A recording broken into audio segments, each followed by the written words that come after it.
que quiero compartirlas con ustedes y quisiera y ruego al Señor que en algo pudiera serle de bendición o de ayuda en su andar cristiano y en su vida familiar. Y yo voy a orar antes de. Padre, gracias por este tiempo, esta bendición, este momento tan especial de estar en este lugar, por tu misericordia, por tu gracia. Y honramos tu nombre y nos humillamos delante de ti, reconociendo a Jesucristo como nuestro Señor y Salvador y al Espíritu Santo como nuestro guía. Señor, ayúdanos en este tiempo y que nosotros podamos comunicar con gracia, con denuedo, con poder y gloria tu palabra, Señor, en el nombre de Jesús. Amén. Entonces, a modo de introducción, ya les conté lo que me estaba aconteciendo y hice la primera reflexión. Yo me pregunté que si yo conocía o había conocido personas influyentes en mi vida. Esa fue como la primera reflexión o pregunta que yo me hice. Yo he conocido personas influyentes en mi vida. La respuesta fue que sí. Para mí influyente, mis padres. Mis padres han marcado en gran manera mi vida. Por ejemplo, mi papá, que es como mi héroe, mi Superman, con sus sombras, con sus oscuridades, pero con sus luces, sus imperfecciones, como todos nosotros. Papá me enseñó el trabajo arduo, el ser una máquina trabajadora. Todos mis hermanos son máquinas de trabajo, son enfermos con el trabajo. Papá amanecía trabajando, papá era una máquina. Pues nosotros aprendimos a ser máquinas de trabajo, ¿no? La responsabilidad. Papá me decía, aquí no puede venir un cobrador. Nunca tuve un cobrador aquí en la casa. O sea, cada vez que yo debo la tarjeta y me llaman ese teléfono, para mí es una afrenta para mí. Entonces, mi papá me enseñó el respeto. Oigan la mala palabra de mi papá. Oigan la mala palabra de mi papá. Cuando mi papá decía esa palabra, recógete. Insolente. Oye la mala palabra de mi papá. Insolente. O sea, no hay forma de que yo pueda deshonrar a mi papá yo de que diciendo mala palabra. O sea, no hay manera que yo pudiera porque no tuve ese ejemplo. Entonces, cuando papá me decía, muchacho insolente, fue que yo me pasé de mi gozo. Salgo riendo. Y aprendí de papá el respeto, el ser amigo incondicional de los demás, en seguir adelante, en saber que hay un mañana mejor. Papá para mí fue lo máximo y yo lo honro por eso. Mis hermanos, de todos he como tomado cosas que han impactado mi vida. Recuerdo muchos amigos también. Recuerdo la profesora del segundo grado, Ada, se llamaba Ada, ¿eh? Ada. Y ella vivía cerca de mi casa y yo la recuerdo porque era muy amorosa. Siempre me trataba con mucho amor, con mucho cariño. Y yo siendo chiquito, como ella vivía cerca de la casa, pues yo crecí viéndola y con ese amor hacia ella. Me impactó esa dedicación que ella tenía para enseñar con amor. Y siento como esa responsabilidad de yo también comunicar eso. Recuerdo en la escuela bíblica las maestras Elisama, la hija de la pastora, del pastor, la hija mayor del pastor. Y recuerdo la americana era gringa de verdad, rubia, ojo azul o gringa de verdad. Y la gringa iba todos los sábados con un proyector a mi casa. Cuando, imagínense, todos esos años atrás, para atrás. Y ella iba con ese proyector que antes eran con láminas, ¿se acuerdan? Láminas y una cosita que y el mensaje que más me impactó de lo que ellos me instruyeron, lo que marcó mi vida de niño para siempre, fue el milenio. La promesa que Dios nos ha dado acerca del milenio. El yo pensar que yo voy a poder jugar con los leones, que la serpiente y que la cosa, eso para mí era el final. Y yo decía, yo quiero eso. Y acepté al Señor a los 8 años. O sea, y la americana, ¿qué yo podía darle a esa gringa? Nada. Yo era un niño. Pero ella tampoco medía quizás lo que yo pudiera retribuirle. Ella con amor iba y me enseñaba. Iba a mi casa, hacía un sacrificio de ir a mi casa a enseñarme la palabra. Y seguro que por esa semilla hoy yo estoy frente a ustedes. O sea que el esfuerzo de esos maestros que quizás dicen, bueno, lo están enseñando a niños.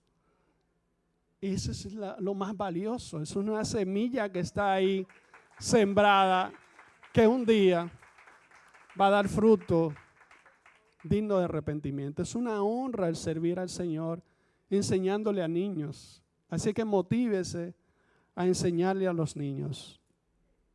Y así pasan los años y he encontrado muchas personas, muchos amigos. Recuerdo a mi padre espiritual, el hermano Lino, un anciano de la iglesia, que a mí siempre me ha gustado andar con los viejos porque los viejos se la saben todita. Y ese hombre era Biblia hasta por los poros. O sea, no había una respuesta que yo quisiera de él que no fuera bíblica. Todo tenía que ser por la Biblia. Cualquier cosa que yo le preguntara. Y Lino tenía ciertas limitaciones físicas. Caminaba con ciertas limitaciones, pero tenía un cerebro impresionante. Y me impactaba y marcó mi vida que yo quería ser como Lino.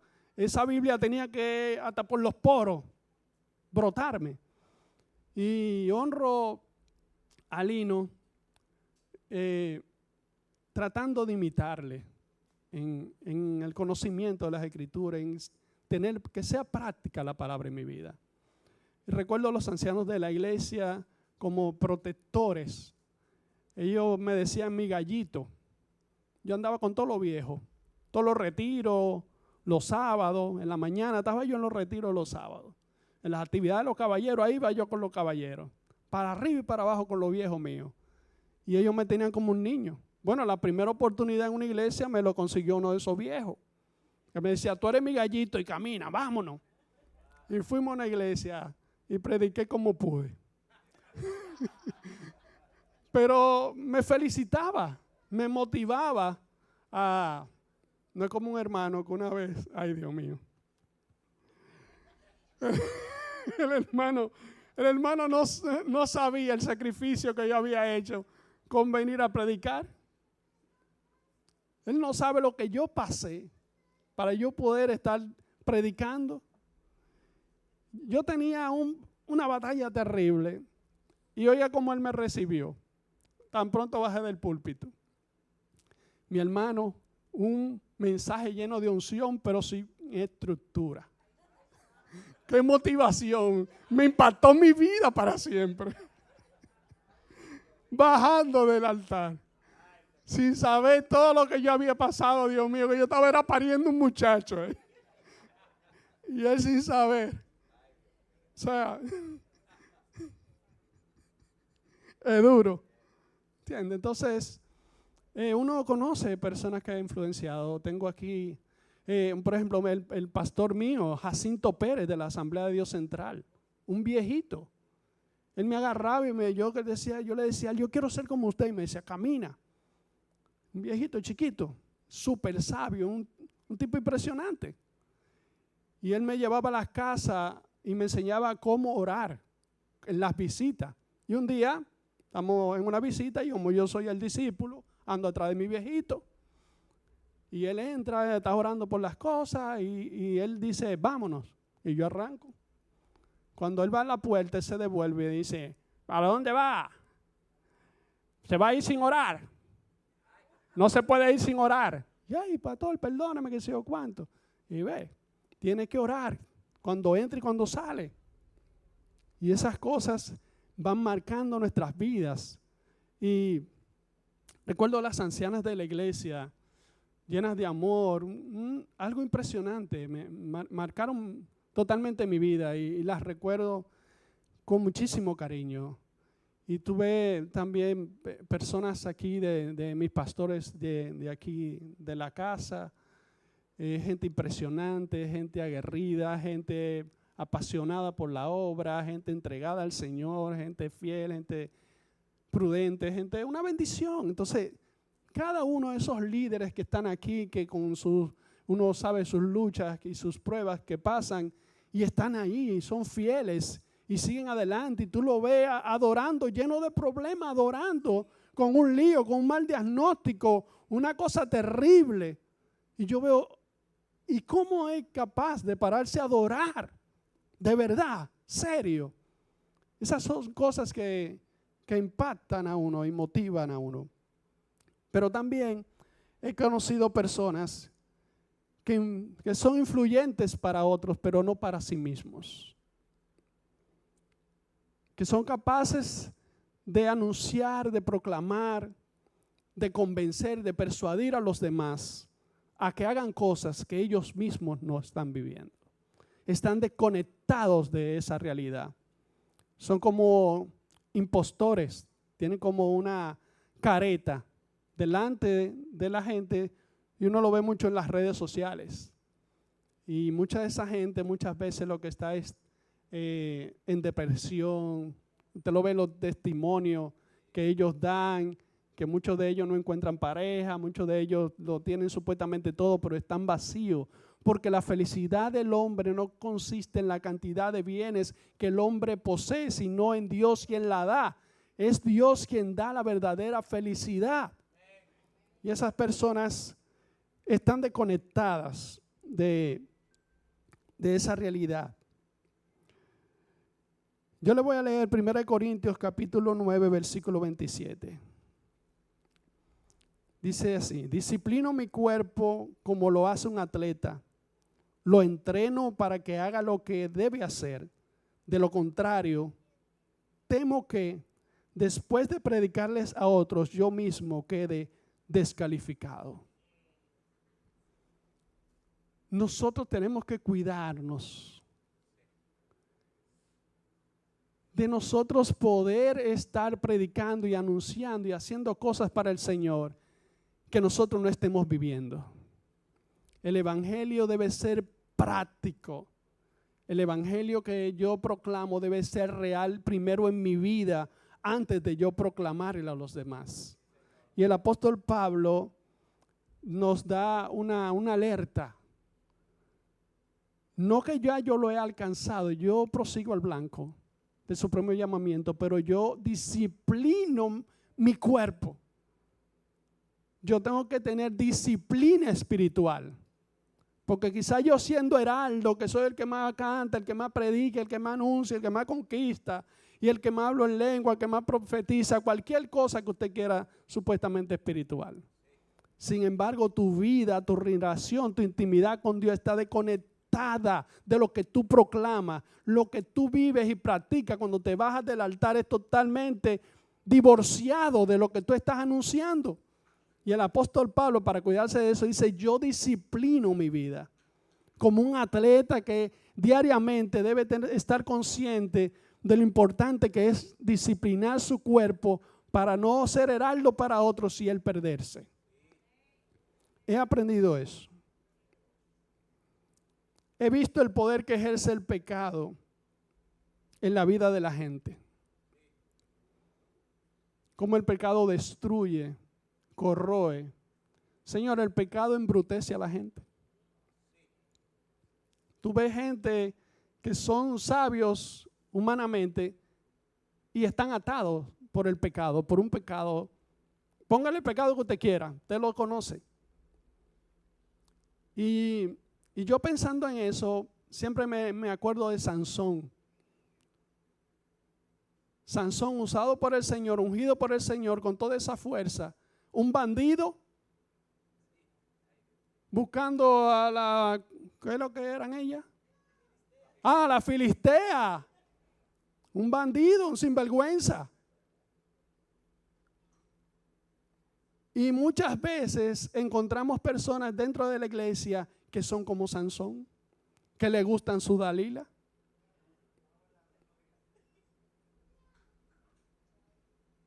Y ¿se puede decir Dalilo? No, su filisteo. Bueno, ese mismo. Y saben que eso le va a traer consecuencias tristes que pueden hasta hacerle perder su eternidad con Dios. Y el pecado está tan arraigado en esas personas que lo controla, lo domina, lo ata y lo hace hacer cosas que muchas veces ni pensaban hacer. Porque lo envuelve el pecado y lo controla y lo ata. Y ustedes saben más que yo de cosas espirituales. Entonces, he encontrado también esas cosas. Pero he visto la destrucción de una familia que practica un pecado.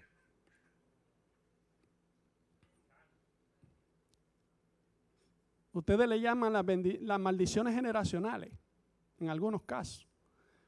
Pero yo, frente a mi casa, cuando yo era muchacho, había una familia que su característica eran unos sinvergüenza. Era droga, todo lo que después de la droga, todo es un desastre. Todo entra después de la droga. Esa casa era reconocida por el bandidaje. Las hijas súper bellísimas, una cosa impresionante. Y eso era como mercader. O sea, terminó un hijo siendo un asesino, un desastre por la práctica del pecado. Recuerdo que ese mismo hombre, en un culto relámpago que hacían en la esquina de mi casa, que yo en otra oportunidad le he hablado de los cultos relámpagos, que ya los evangélicos como ustedes no hacen. Ese señor, ese hombre, fue allá y al predicador le dio una galleta, predicando. Ese señor. Después de ahí, esa gente pasaron trabajo terrible. Y he visto las consecuencias que trae la práctica de un pecado. Cómo gente pierde totalmente su familia por ciertas adicciones, que no necesariamente tiene que ser el alcohol, las drogas, los juegos, sino también el internet, la pornografía, por ejemplo. Eso ha destruido muchísimos hogares. Gente que dice, no, yo estoy atado. Ahora recuerdo, soy como Cruz, una revelación que me llegó.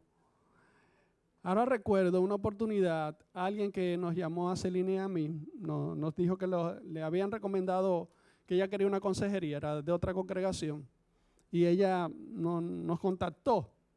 Y en la consejería, pues resultó que ella le visitaba un espíritu en las noches. Una metresa, ustedes le llaman. Y ella decía que tenía un encuentro sexual con el espíritu con ella. Cuenta ella. Y yo no, tú necesitas liberación. Si necesitas liberación, no te quedes sin liberación. Me dice no. Y yo, ¿cómo por qué? Porque a mí me gusta. Y después nosotros la veíamos en la red, en el culto, dirigiendo el culto de su iglesia, de los jóvenes y en las actividades de su iglesia. O sea, como muchas veces estamos dentro de las iglesias, quizás podemos tener ciertas posiciones de liderazgo, de honra, porque liderar es honroso, es una bendición, es una honra para ti el tu servir. Entonces, ¿cómo las personas pudieran estar tan atadas que no quisieran escapar de esa atadura, siendo creyentes?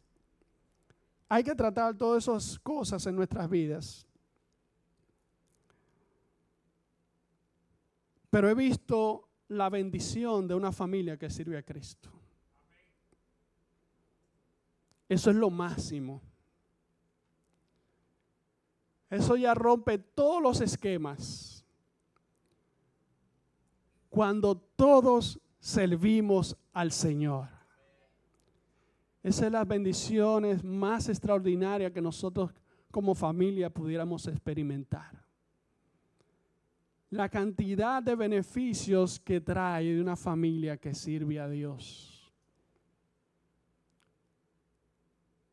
Mire, yo me despreocupo. Y no, como quiera me preocupo. Si llega tarde, Rachel es un lío. Si Rachel no ha llegado a la hora que estaba como acordada, yo me preocupo. Bueno, eso es normal. Pero no tengo el sobresalto de que está en un mal lugar, ni anda con malas compañías, ni está haciendo cosas malas. Simplemente que no ha llegado a la hora y como está toda esta situación, lo humano me dice, me despierta alerta, llámala, ¿qué es lo que está pasando? Que tú ni has llegado donde tú estás. O Jeffrey. O Ashley. O sea, eso te da una tranquilidad, una paz que sobrepasa todo entendimiento. Y más en estos tiempos. Entonces, las bendiciones que nosotros tenemos cuando servimos a Dios son incalculables.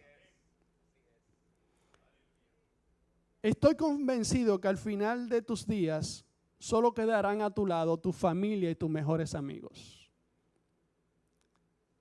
Ese allante de esa gente que te quiere mucho, que te brincan y que te saltan, allante. Solo quedarán con nosotros al final de nuestros días nuestros familiares más cercanos y nuestros amigos íntimos. Esos siempre van a estar con nosotros. He tenido amigos con un poco de dinero y he tenido amigos y he conocido dinero que no tienen amigos. He tenido amigos con dinero, pero hay dinero que no tienen amigos. Yo recuerdo un día, el hombre cuando me veía, yo creo que ni Hipólito lo abrazan tanto. Ese hombre me veía, mi hermano, una cosa estrondosa, donde quiera me voceaba, mi hermano me abrazaba, una cosa extraordinaria. Yo, no, este es mi hermano, pasa el tiempo, mi hermano. Y un día me espera y me dice, mi hermano, ven a ver lo que compré. Yo, dime, mira esa jipeta nuevecita. Y yo, wow, Dios te bendiga, varón, siervo de Dios. Ven, para que ore, ven. Vamos a orar. Y me dice, mira, yo tengo unos millones, no sé qué hacer con ellos. Y yo, ¿cómo? Sí, yo tengo unos millones, no sé qué hacer con ellos. Yo quiero que tú me aconsejes en qué invertirlo. Y yo, bueno, que yo no soy inversionista, yo no sé de inversiones.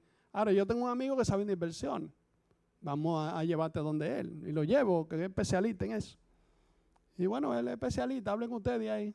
Bueno, todo bien. Y recuerdo, eso ya hace unos años, que nosotros íbamos a comprar un apartamento. Y me estaban pidiendo 200,000 pesos de inicial.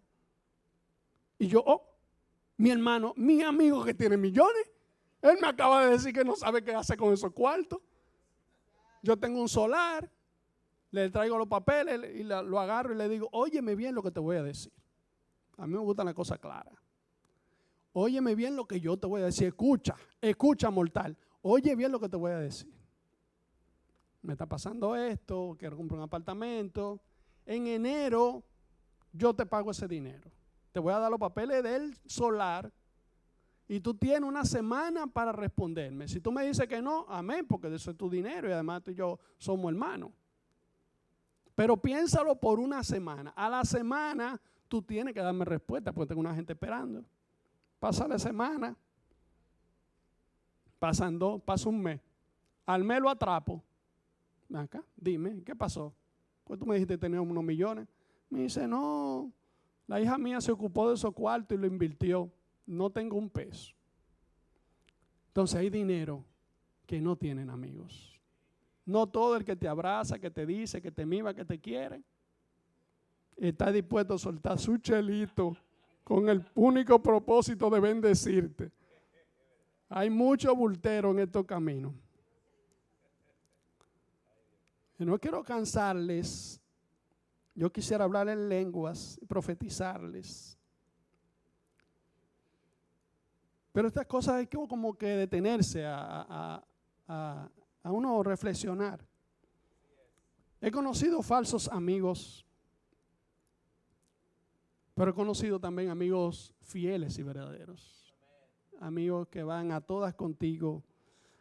Amigos que están ahí en las buenas, en las malas, en las no tan buenas, en las no tan malas y en toda la olla.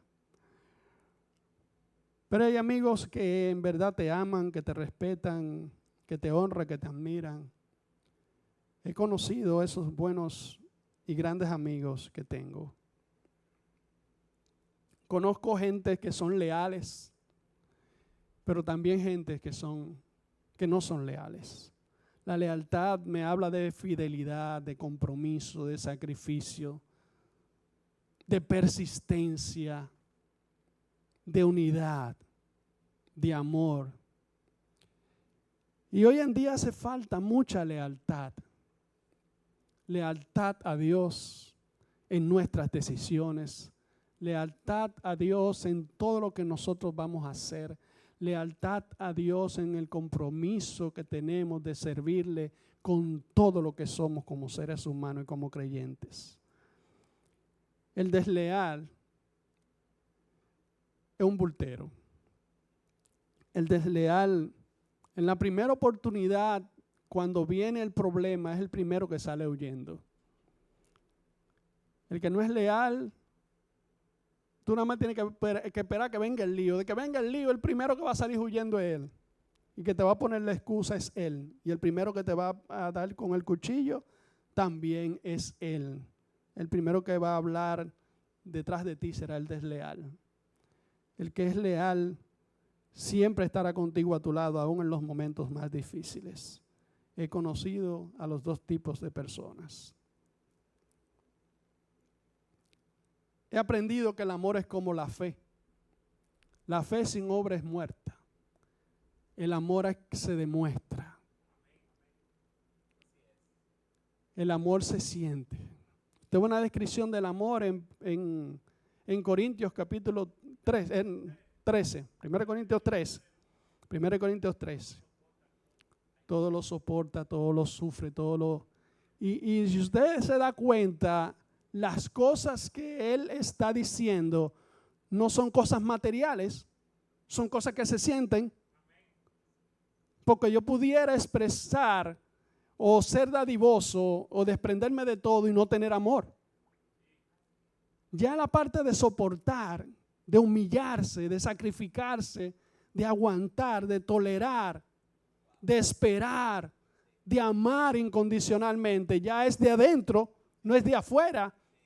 Entonces no todo el que da está diciendo que ama, aunque hay un lenguaje de amor del dar, pero es de adentro. Cuando en realidad amamos desde adentro, no desde nuestras apariencias ni de las cosas que podamos dar físicamente. El amor es lo único que va a permanecer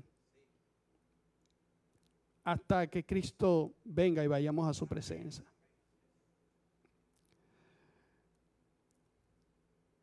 Hay gente compasiva pero no solidaria. Yo conozco gente que te dicen, ay, tú tienes un problema o fulano tiene una situación, ay, qué pena, mira cómo está esa persona, wow. Y si tú tienes una prueba o una situación, te dicen, varón, cuenta conmigo para lo que tú quieras, pero no se entra la mano en el bolsillo. Son compasivos pero no solidarios. Sienten dolor por la tristeza, la situación que tiene el otro, pero no son solidarios. ¿Ustedes se acuerdan de la parábola del samaritano? De lo religioso. Muy compasivos ellos, muy religiosos. Pero nada de soltar lo suyo, nada de compadecerse y ser solidario, demostrando la solidaridad. La solidaridad se demuestra con los hechos. No de palabras o mirando de lejos. También he aprendido que hay creyentes amadores de sí mismos. todo lo mejor son para ellos y lo que sobra para los demás. Todo lo de ellos es lo mejor, pero cuando toca el momento de que ellos tienen que darle a los demás, dan lo peor. Solo se preocupan por ellos, quieren los mejores lugares, donde quiera que lleguen. La honra siempre tiene que ser para ellos. Todo lo mejor tiene que ser para ellos. Ellos son los súper ungidos, los súper escogidos y bendecidos, al que todos debemos honrar, pero ellos no están dispuestos a sacrificarse por los demás de corazón. He conocido creyentes que hacen pacto con las tinieblas. Ahí sí. Según de Corintios capítulo 6, para que no se asusten. No os unáis en yugo desigual con los incrédulos, porque ¿qué compañerismo tiene la justicia con la injusticia? ¿Y qué comunión la luz con las tinieblas? ¿Y qué concordia Cristo con Belial? ¿O qué parte del creyente con el incrédulo?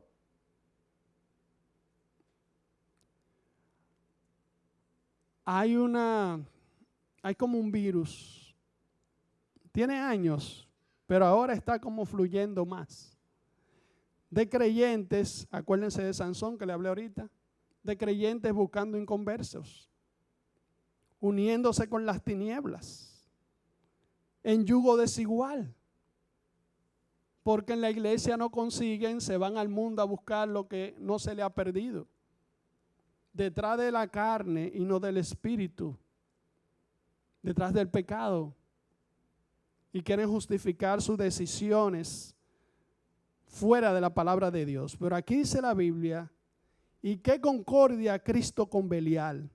Eso hablando de un principado, un demonio grandísimo. ¿O qué parte el creyente con el incrédulo? ¿Y qué acuerdo hay entre el templo de Dios y los ídolos? Porque vosotros sois templos del Dios viviente. Como Dios dijo, habitaré y andaré entre ellos y seré su Dios y ellos serán mi pueblo. Belial hace referencia a ganancias corruptas. Cuando nosotros estamos buscando, usted sabe que al dominicano le gusta mucho como la búsqueda. En cualquier cosa, cualquier negocio, tienen que buscarse como lo suyo, su por ciento. Pero también nos habla de la desobediencia. Habla de ese creyente que es rebelde.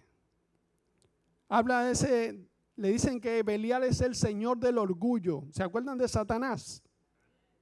El hijo del infierno. Nos habla de la autosuficiencia, de la realización personal.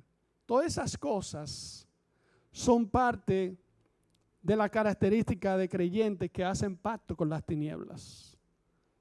Nosotros tenemos que analizarnos y pensar si en nuestro andar estamos andando como la palabra de Dios dice que debemos andar. Si nuestros negocios, nuestras acciones, todo lo que estamos haciendo, cómo nos estamos comportando entre nuestras relaciones interpersonales está de acuerdo a la palabra del Señor. Si estamos llenos de orgullo. Yo recuerdo una vez, me voy a poner a mí de ejemplo, porque voy a decir algo negativo. Yo recuerdo una vez, a uno crece como en este ambiente de que si es para elegir, por ejemplo, aquí no se usa hacer elecciones, pero donde yo me formé sí se hacen elecciones. Y uno muchacho y cosas, y uno viene del partido, y el asunto, que papá, mamá, el Partido Revolucionario Dominicano, que viva el doctor José Francisco Peña Gómez, que viva. Uno viene de ahí. Entonces, uno quiere llevar como el mundo a la iglesia. Uno se queda como con ese chi. Y hay elecciones, que viva el Partido Revolucionario. Uno se queda con eso y empieza uno a hacer campaña para ser presidente juvenil. Y uno hacía campaña para ser presidente juvenil, una cosa que es espiritual. Ya nosotros estamos haciendo campaña, comprando cédula. Dentro de la iglesia comprando cédula. Pero uno era como joven, muchacho, imagínense. Pero uno comete la imprudencia, la falta de madurez, y a veces uno hace pacto con las tinieblas teniendo una actitud de orgullo, teniendo una actitud de arrogancia y de pensarse que uno es merecedor de las cosas. Si era para Dios y Dios tiene el control, ¿por qué yo tenía que sentirme mal porque ese hermano iba a ser presidente juvenil y no yo? Porque yo tenía el reguero de gente, todos los RT eran míos, éramos 200 RT, todos eran míos porque yo era el vocero de ellos. Hay que yo esté tranquilo. Gracias a Dios para ustedes y para mí. ¿Me entienden? Entonces, yo me sentí mal porque él ganó. Y yo encontré la foto hace unos años, porque un hermano siempre vivía tirando fotos. Y el hermano no tiró esa foto. Y todo el mundo sonriendo, la pizarra ahí, lo boto ahí, Alexander tanto, que si yo que hay tanto, y yo así. La foto yo salgo así de que orando, yo no estaba intercediendo, era quillao, porque yo no había ganado. Y yo salgo así, yo que sé que era eso lo que yo sentía. Yo, Dios mío, ¿por qué yo actué de esa manera? ¿Por qué nacen esas cosas?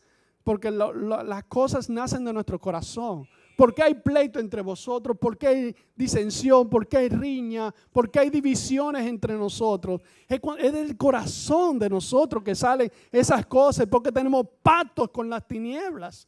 Y toda esa oscuridad tiene que salir de nuestras vidas, porque la luz del evangelio tiene que brillar. Y yo, Dios mío, yo vi esa foto y yo, perdóname, porque ¿por qué? Si yo decía que yo era tan espiritual, ¿por qué?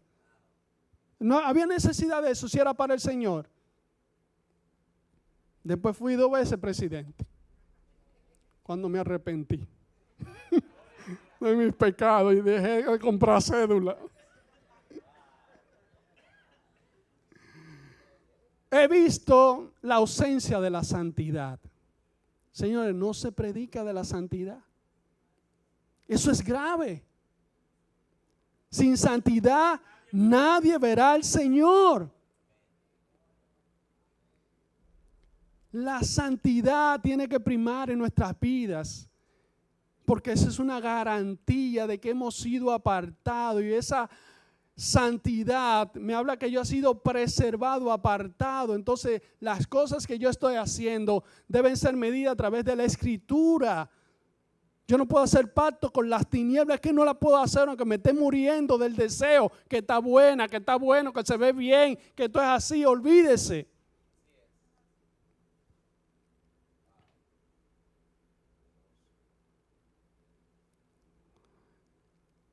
Lo más importante es la santidad. Es la relación, la intimidad que yo tengo con mi Dios, a quien yo he dicho que sirvo. Quien murió en la cruz por mí, quien me redimió, me trajo las tinieblas a su luz admirable y me ha puesto para yo enseñorear en un momento determinado, y me ha hecho sentar en lugares celestiales. ¿Usted cree que es poca cosa esa? No, eso es lo máximo. Y yo debo honrar, yo no puedo tener por inmunda la sangre de Cristo. Por eso el apóstol Pablo decía, yo disciplino mi cuerpo. Entonces tenemos que andar a hacer una mirada hacia adentro. ¿Estoy en realidad yo teniendo una vida de santidad? Si fuera verdad que la trompeta sonaría en un momento como este, yo estuviera listo para irme con el Señor. Bueno, usted me dirá, bueno, yo no creo eso, yo no creo en lo otro. Pero si usted se muere ahora, ¿qué le pasaría? Sin santidad nadie verá al Señor. Hay que volver. He visto el poder de la muerte física y espiritual. Cuando hasta que uno no le toca, uno intenta solidarizarse con los que han perdido a un ser querido, a alguien. Pero cuando a ti te toca, las cosas son totalmente diferentes. He visto gente, yo tengo un amigo, se llama Ezequiel. Crecimos en la iglesia. Él venía de una vida terrible en las drogas. Y uña y mugre en nosotros. Yo quiero a Ezequiel, mire que Ezequiel ni se imagina lo tanto que mi familia también lo quiere. Éramos hermanos. Yo lo quiero entrañablemente. Y de los años pasan y de tiempo en tiempo, cada 5 años, cada 4 años, se me coge conmigo detrás de Ezequiel. Porque él se descarrió. Y lo encuentro por Villa Consuelo. Y nosotros pasamos en la guagua buscándolo, porque ya yo no conozco a nadie, muchos años que yo no frecuento ese lugar y ahí los tigres han cambiado. Y alguien me alcanza a ver y me recuerda y me grita, Alexander. Y yo no lo reconozco, tantos años que no lo veo. ¿Y qué tú haces por aquí? Yo buscando a fulano. Me dice, tiene que venir más tarde, él trabaja ahí. Y yo, pero, ¿a dónde? Ahí. Pero es un callejón. Él es el portero. ¿Y por el portero de qué? Es un punto de droga. Y imagínate, mi hijo, yo voy a venir de noche a un punto de droga a buscar una gente. ¿Quién va a creer que yo ando buscando a Ezequiel para saludarle y para hablarle de Dios? Me fui, pero yo quería ver a Ezequiel. Volví, me puse más para allá del punto, porque usted sabe, la DNCD no coge esa, que usted es creyente. Me puse más para allá. Me parqué, salí, a ver, a ver si acaso, un hermano de otra iglesia me alcanza a ver, dale, dime, ¿qué te hace por aquí? Anda a buscar, yo te lo busco. Allá viene Ezequiel.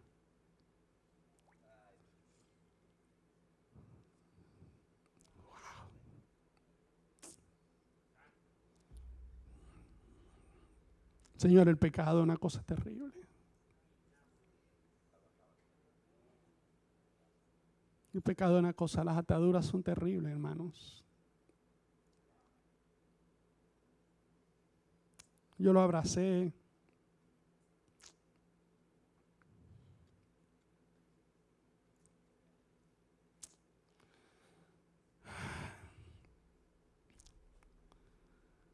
Señores, no se aparten del Señor.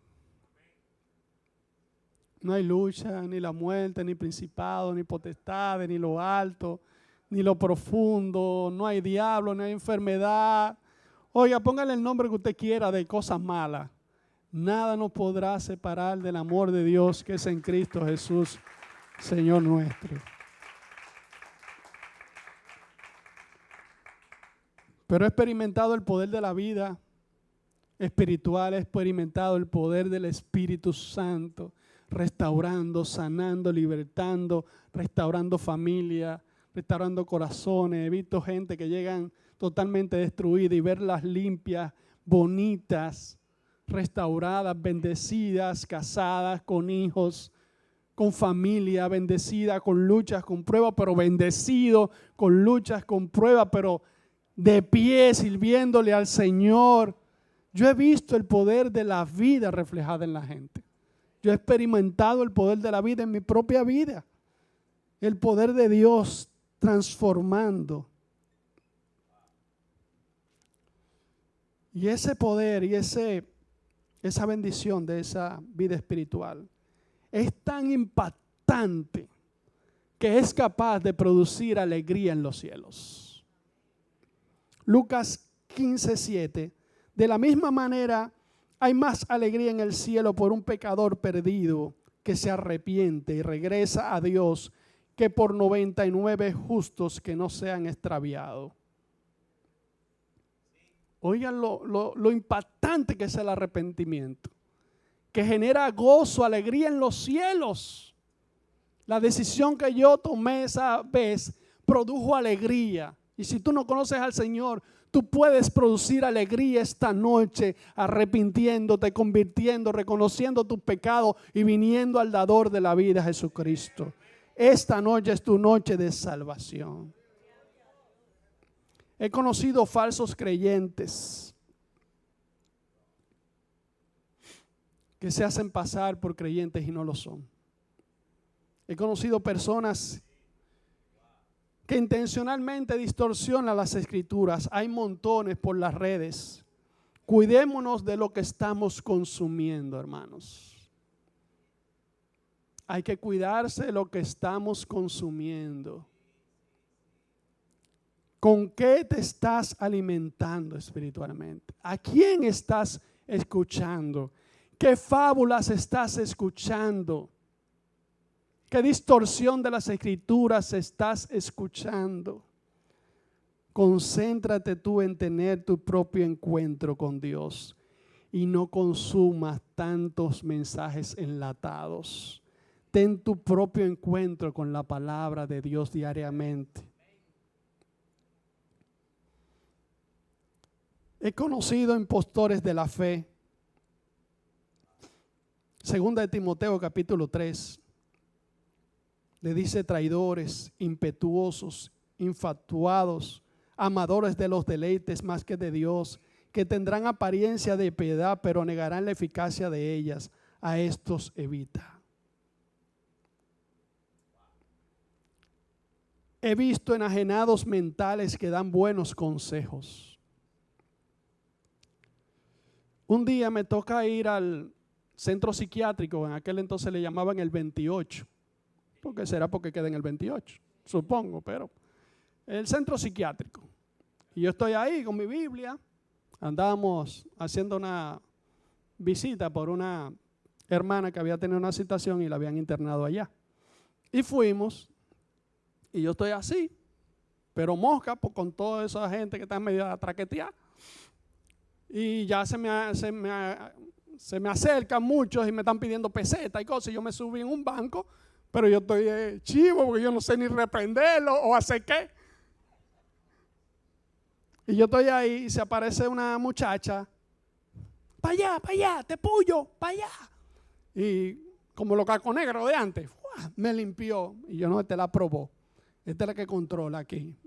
Muchacha bonita, buena moza, bien chévere, bien limpia. Y me dice, ¿le puedo decir algo a usted?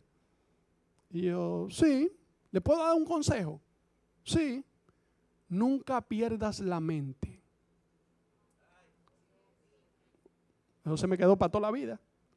Nunca pierdas la mente, porque si pierdes la mente, lo pierdes todo.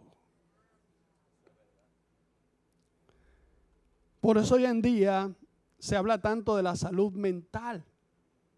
Como aún estamos dentro de la iglesia y necesitamos muchas veces salud mental. Cómo hay que hacer tanto énfasis en nosotros, en cuidar nuestra mente. Porque nosotros pudiéramos estar salvos y estar traqueteados. ¿Sí? ¿Y los que tienen Alzheimer? Los que se le va la guagua. ¿Estaban salvos? Pero entonces nosotros tenemos que nosotros mismos examinarnos, ir donde haya que ir para darnos cuenta de que hay mucha gente que viene traqueteada a la iglesia. Pero en un hospital eso es normal. Y Dios lo restaura y Dios lo sana. Pero hay gente que necesita cuidado médico. Que no todo es la oración, el ayuno y lo demás. Que se necesita orientación médica y muchas veces y medicarlo. Porque que ya hay un desorden físico que está afectando la mentalidad.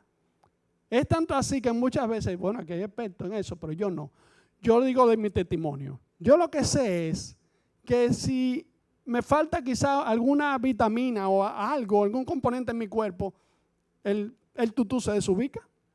O sea, yo puedo tener un desorden emocional porque me falta una vitamina. Es así, doctor. Entonces, hay cosas que se pueden solucionar yendo al médico. Si pierdes la mente, lo pierdes todo. Yo voy a pasarle por arriba a ciertas cosas. Ya estoy terminando, pero en estos minutos que me quedan, no me voy a ir sin decirle lo que le voy a decir.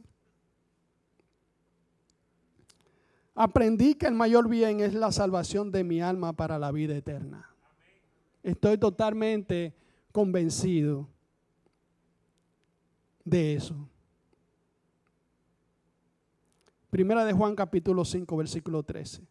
Estas cosas os escribo a vosotros que creéis en el nombre del Hijo de Dios, para que sepáis que tenéis vida eterna y para que creáis en el nombre del Hijo de Dios. Estamos convencidos de que somos salvos por medio de Jesucristo. Esa es nuestra esperanza. Estoy convencido que lo más seguro que tengo es la muerte. Estoy convencido que soy el único responsable de cumplir con el propósito de Dios para mi vida. El propósito de Dios para mi vida no puede depender de otras personas. Yo soy el único responsable del destino de mi vida. No importa las necesidades, los atascos, los problemas, no importa. Yo soy el único responsable del destino eterno de mi vida. Yo soy el único responsable de cumplir el propósito de Dios en mi vida. Tenemos el ejemplo de José, que ya usted sabe esa historia. No importa la vuelta que le dio a la vida, si él se mantiene fiel, se mantuvo fiel a su Dios, él alcanzó el propósito que Dios había establecido para él. Y si él lo hizo, tú también lo puedes lograr. Aunque te tiren en el pozo, aunque te vendan y seas un esclavo, aunque estés aprisionado en este momento, tú puedes ser ese príncipe que Dios ha escogido para reinar. He aprendido que para algunas personas solo somos valiosos cuando nos necesitan o cuando somos útiles. Solo nos buscan para eso, solo nos honran porque saben que algo pueden sacar de nosotros que les sea útil a ellos. Estoy convencido que sí. Sí puedo marcar la diferencia positivamente. No importa de dónde yo haya salido. La Biblia dice que a lo vil, lo menospreciado escogió Dios para hacer, para glorificarse, para humillar a los sabios. Dios escogió lo vil y lo menospreciado para Él glorificarse. Y nosotros somos esas personas vil y menospreciados que Dios ha elegido para Él glorificarse. Y yo puedo marcar la diferencia en mi esfera donde estoy. Allí yo debo marcar la diferencia positivamente. Estoy convencido que no todo está perdido, que siempre hay un remanente fiel. Ven el ejemplo de los 700 que no doblaron sus rodillas ante los Baales. Que el profeta pensaba que él era la última Coca-Cola del desierto. Yo soy el único que ha quedado. Yo los maté a toditos, pero ellos andan detrás de mí ahora. Pero, oye, yo soy el último. Yo soy lo máximo. Yo soy el que más unción. Yo soy el que más tengo conocimiento. Yo soy el pro. Y me andan buscando y yo tengo miedo. Viejo, tú no eres la última Coca-Cola del desierto. Olvídate de eso. La gloria siempre va a ser de Dios. Hay 700 que no han doblado sus rodillas ante los Baales. Hay 700 fieles. He aprendido que yo decido si quedarme en el suelo o levantarme. Esa es una decisión. Yo tengo la determinación de yo levantarme. He aprendido que nunca es tarde para sanar el alma.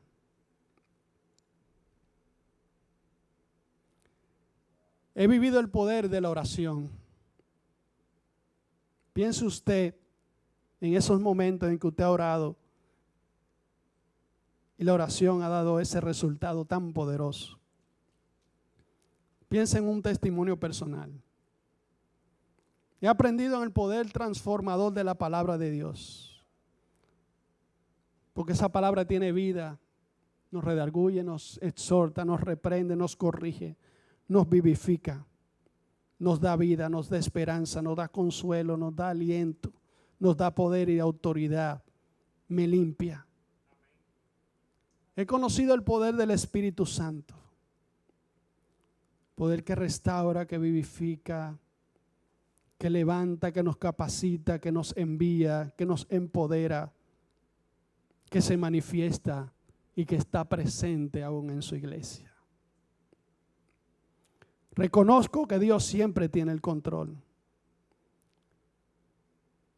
El Señor ha establecido su trono en los cielos y su reino domina sobre todos. Y Dios está en los cielos, que hace todo lo que le plazca. De Jehová es la tierra y su plenitud, y el mundo y los que en él habitan, porque él la fundó sobre los mares y la afirmó sobre los ríos. Reconozco que Cristo es el camino, la verdad y la vida. Cristo mismo diciéndose: yo soy el camino, la verdad y la vida.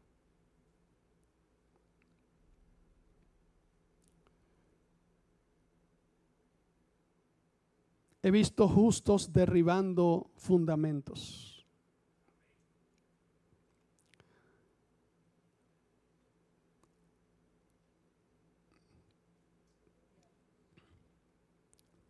Ustedes me toleran 5 minutos más. Sí. Miren, David está siendo perseguido por Saúl. Está rodeado de su grupo de tigres, amigos de él, que ustedes lo conocen, asesinos hasta los dientes, pero fieles, leales. Le arrancaban la cabeza a cualquiera, iban por David, aún a costa de su vida. Eran capaces de ir a meterse allá y a buscarle agua y traerle el agua. Y vámonos a la que sea. Eso es una persona que tiene lealtad. Pero sus amigos, en un momento determinado, le dicen a David: oye, Saúl te anda buscando. Tú debes empantar la mula, brother. Vete para el monte, cual ave, sal huyendo. Empezaron a ministrarle un mensaje contrario a la verdad que Dios le había dicho a David. Y David dice: venga, pero ellos tienen buena intención y me están dando un consejo, pero ese consejo no es de Dios.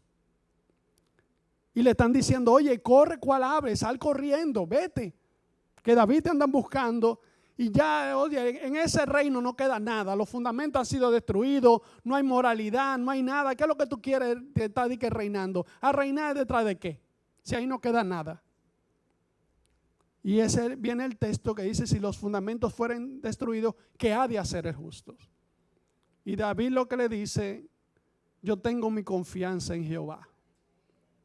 De aquí no me mueve nadie. Yo en él voy a esperar. Yo tengo confianza en que Dios es quien controla todas las cosas. De aquí no me mueve nadie. Mostró confianza, determinación en su Dios, la misma que nosotros deberíamos mostrar en este tiempo.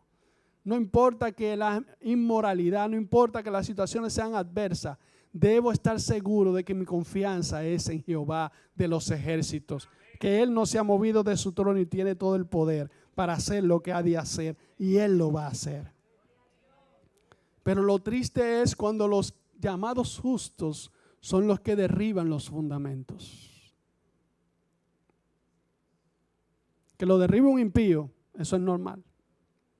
Pero como son los justos los que derriban los fundamentos que están en la Escritura, cuando son los justos que no practican la verdad, cuando son los justos que están metidos en actos de corrupción, cuando son los justos que practican la injusticia, cuando son los llamados justos que no practican la verdad, cuando son los llamados justos los mentirosos, los impostores, cuando derriban los fundamentos de la moralidad y de buen vivir, cuando son los llamados justos que están metiendo cizaña, ¿qué vamos a hacer cuando hemos llegado hasta ese nivel de descomposición? Yo me pregunto, ¿qué tipo de creyentes se necesitan en estos tiempos? Y con esto concluyo. ¿Cuáles son los tipos de creyentes que yo creo el tipo de creyente que yo debería ser, que yo debo ser, que se necesita en estos tiempos. Yo creo que se necesitan Nehemías.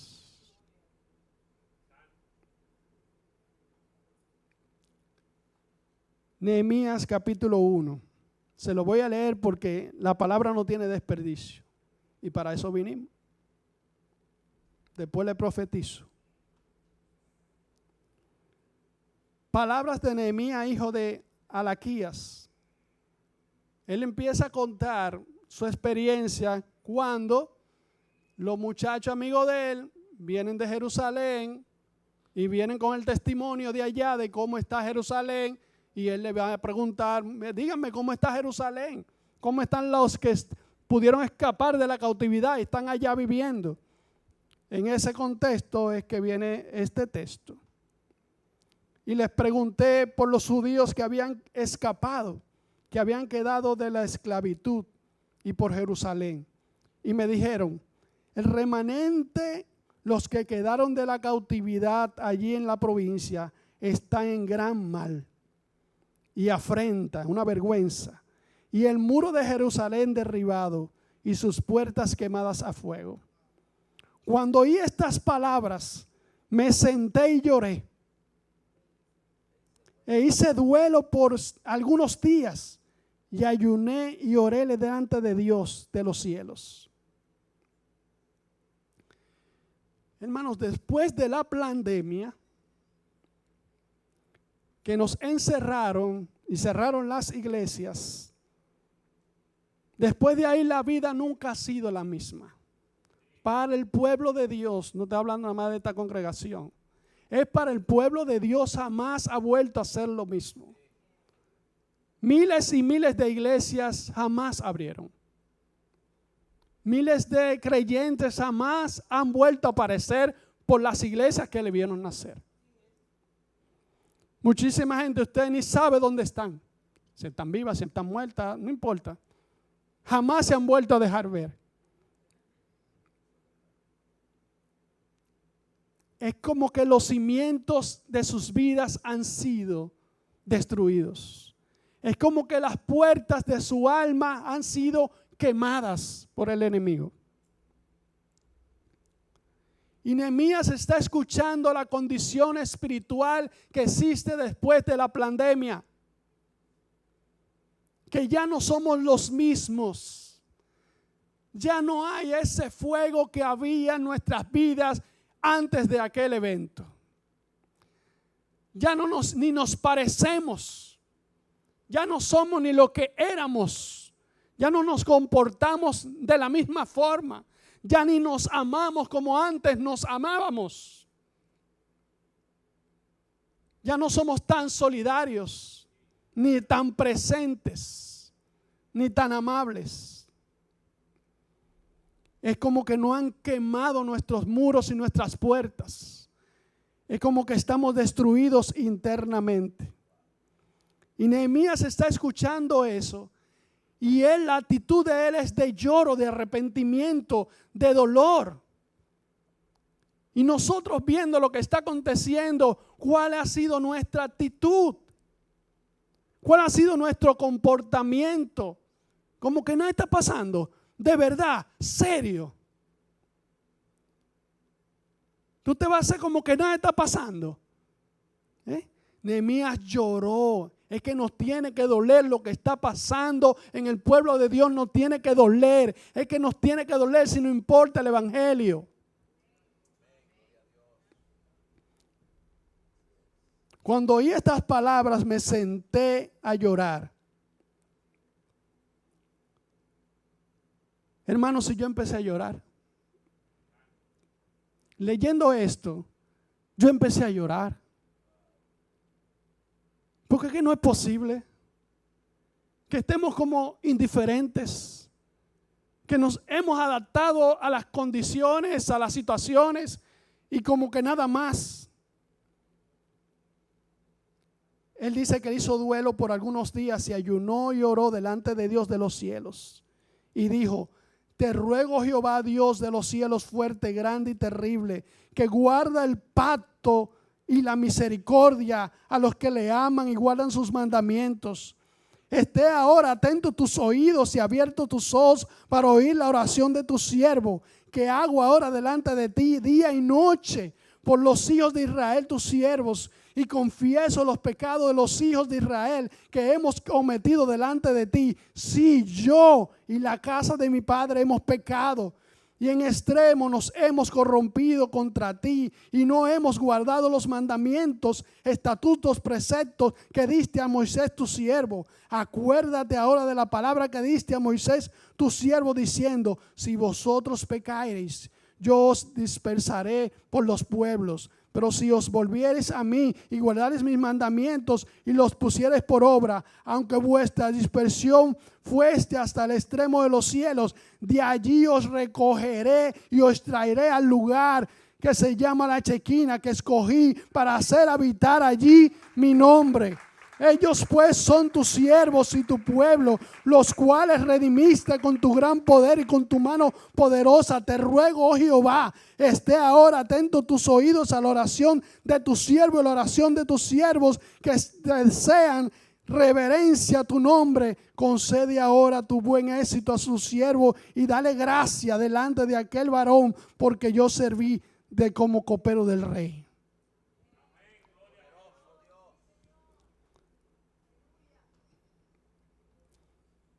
Después que él llega a Jerusalén, el acuerdo fue que cada sacerdote debía construir el muro que estaba frente a su casa. No podía ir a construir ningún otro frente, sino su responsabilidad era su casa. Si queremos transformación, si queremos que esos muros que están derribados aquí en el pueblo de Dios, cada uno de nosotros es responsable como sacerdote de su casa, de restaurar los muros que están frente a su casa. No pedimos más nada, que restauremos nuestras casas. No pedimos más nada, que restauremos nuestros hogares. No pedimos más nada, que restauremos nuestra relación matrimonial. No pedimos más nada, que restauremos la relación con nuestros hijos. No pedimos más nada, que en realidad levantemos altar a Jehová en nuestras casas. No pedimos más nada, que nos consagremos en nuestras casas. No pedimos más nada, que levantemos las murallas de nuestras casas. Si hay familias sanas, hay iglesias sanas. Si hay familia llena del Espíritu Santo, habrá iglesia llena del Espíritu Santo. Necesitamos levantarnos, pero en nuestros hogares. Olvídese de la iglesia. Levántate en tu casa. Levántate en mi casa. Levantémonos en nuestras casas a orar, a inquirir, a buscar, a humillarnos como Nehemías, a sentir dolor por lo que está pasando, a entremecernos por la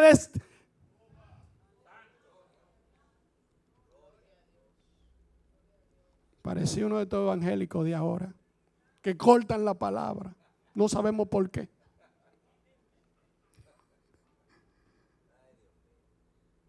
Que levantemos. Ese es el llamado de esta noche.